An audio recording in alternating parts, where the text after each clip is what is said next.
Hello guys, good morning. Ngayon guys, dito tayo sa bukid guys. Dito tayo sa kapihan. Kapihan ng nanay at tatay ko. At dito rin yung mga alaga ng nanay at tatay ko. Dahil po ngayon naghahakot po tayo ng kape. Ayan, kinarga natin sa motor. So di tayo makapag-video dahil wala pong maghawak sa cellphone. Kaya ngayon, pahinga muna tayo saglit dahil maliligo rin po ako. Ayan, dito tayo guys. Ang daming manok dito guys na yung nangingitlog. Ayan, tignan natin guys. Pakita ko sa inyo guys. Ayan guys.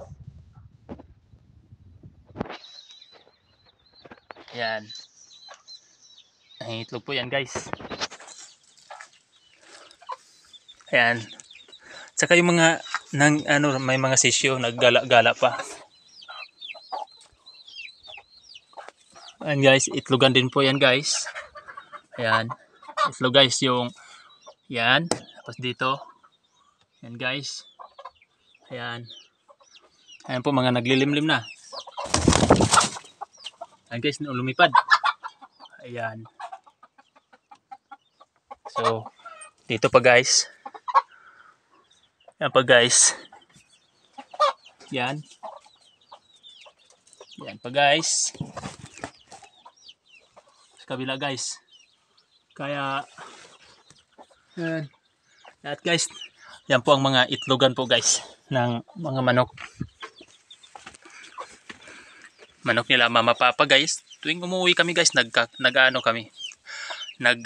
kami ng manok. Buko din po dito sa mga ito, may mga sisyo na maliit guys, gaya nito guys. Yan. Saka yung iba naggumagala guys dahil tanghaling tapat po.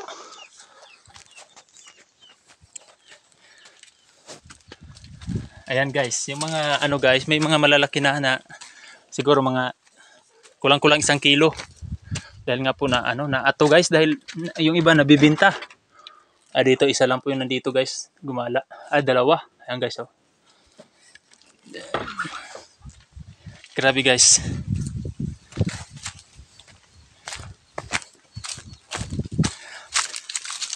Ayan ang sinabi ko guys, ang kagandahan dito sa bukid.